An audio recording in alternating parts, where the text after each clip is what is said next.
Today I'm going to show you how to do basic business calculations using a spreadsheet.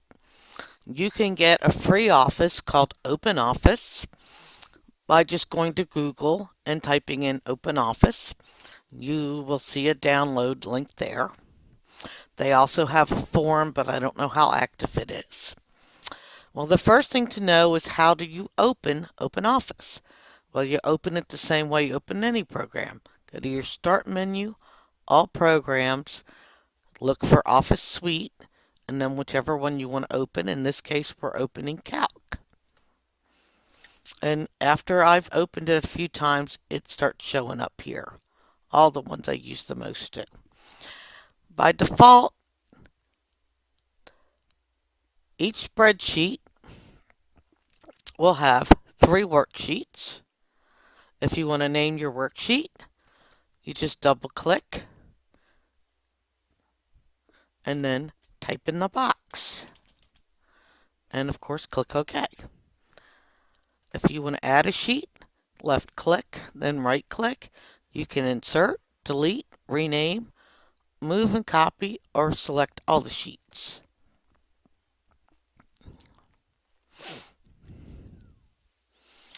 To select cells, you can do an entire column by clicking on the column A, B, or C, whatever. To deselect, click in any cell. To select a row, click in the row number.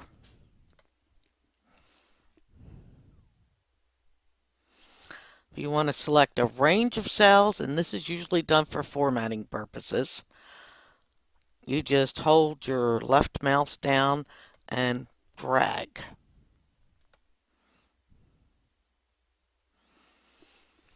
Now, if you're going to use this to type in things like your recipes or materials used to calculate your prices, there is one problem that you might run into.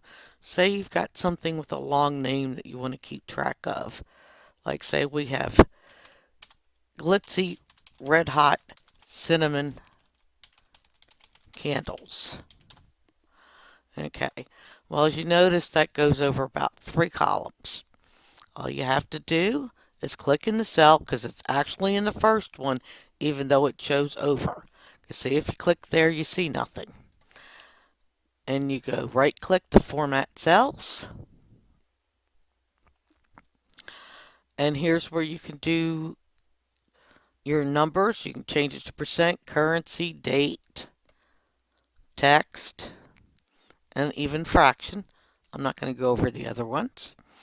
But alignment is where you're concerned here. Go to the Alignment tab, click on Wrap Text Automatically, click OK, and there you see it all now fits in one cell. Now I'm going to show you what to do a basic calculation by hand. It always starts with the equal sign. And let's say you want to add. You use the addition sign and then hit enter. If you want to subtract, it's that little bitty short one at the top and hit enter. If you want to multiply, it's the asterisk. If you want to divide, it's the slash at the bottom of your keyboard.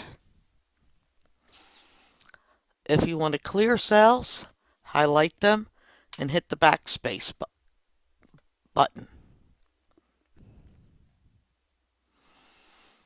Okay, I have a spreadsheet that I prepared just for this tutorial to show you layouts.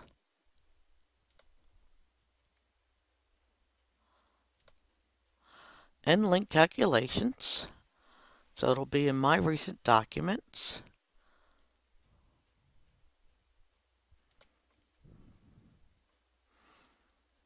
The first thing I did, of course, and these little arrows around here get you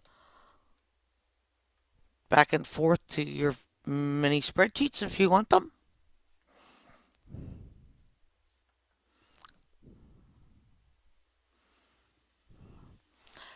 Okay, here I started listing the vendor what the item type was, what the quantity of the unit was, what the type of units was, the number of them I purchased, the cost per unit, and the total cost that I paid. Now, as you go along in the year and you purchase more and more, you can just change this number, unless, of course, the price changes. If that's happened, take the total here, go equals, type in the total, and then do the plus sign, and then you can do your 2 times the new cost. So this allows you to do less updates than if you did all this by hand.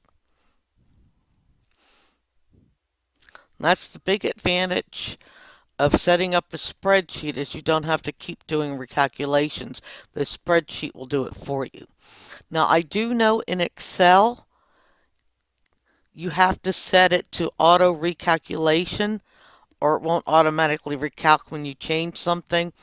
But I have to admit, I didn't think about looking that up for OpenOffice. Okay, so the basics of laying out your spreadsheet is the most general information you're going to have is going to be the title in your columns. The specific information is going to be what is in your rows. So like here, your actual vendor, your actual item, those are all in the rows.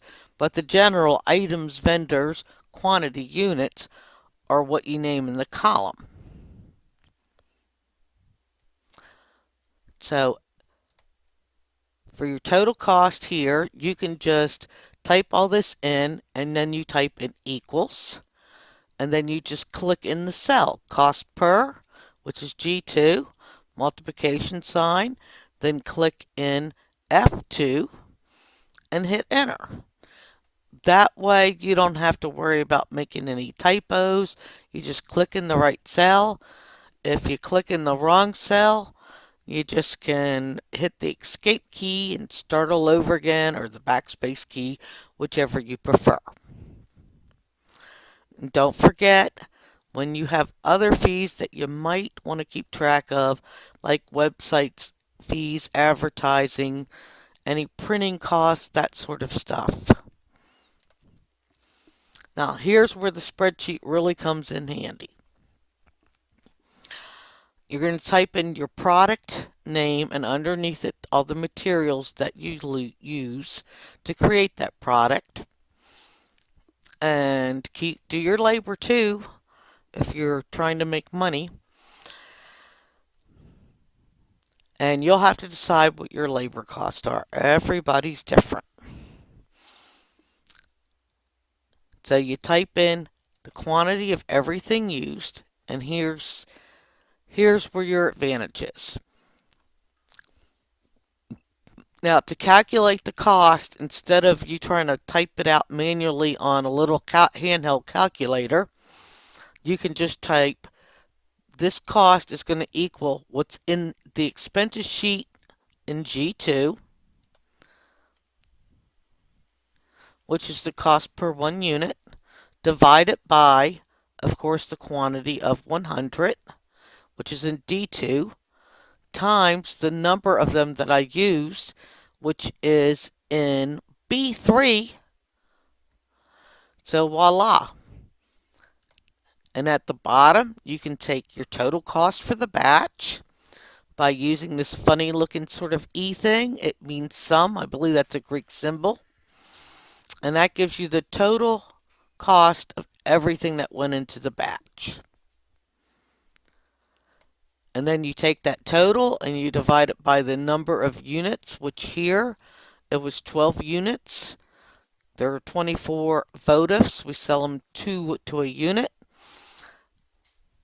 So the cost per unit was $2.26 rounded up. And you can always go format cell, go numbers, tell it that you only want 2 decimal places and no leading zeros. And there you go, it rounds it up for you. Now, I also like to look at the cost of my PayPal fee because that can really add up. And your PayPal fee is on the total sum of money that they pay you with PayPal. So if it's $2.50 for the product and $2 for the shipping, that's $4.50, and that's going to be 2.9%, which is 0.029, times the entire $4.50 plus another 30 cents. So those fees can add up too. And then you take the total payment you get, subtract out the PayPal fee, and that's what's left to pay for everything else. So in this example, you can see that we're not charging enough because this is $2.07 and our cost is $2.26. And of course, all of this will update when you update your expenses worksheet with the higher cost of some item. Okay, and in here you can track your income. You can track your sales per unit, so you can keep track of what sells the most. If you would rather do it by month, you can do that. See if there's certain items you sell in certain months. And then, of course, you can take these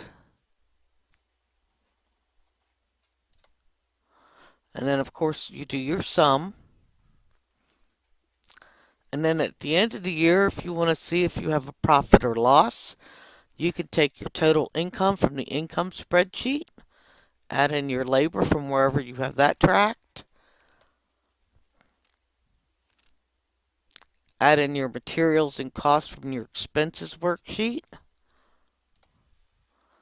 any other fees, sum all of that up, and then you just take B2, which is your total income, minus B7, which is your total expenses, and you'll see your loss or your profit for the year.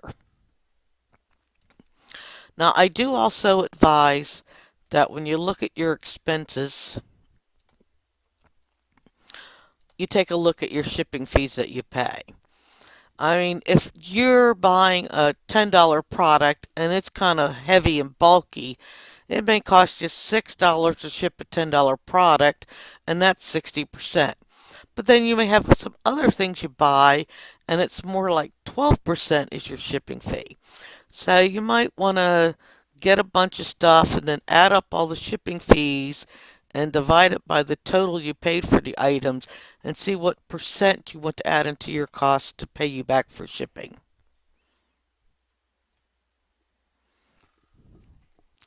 Well, that is really all the basics. I hope this really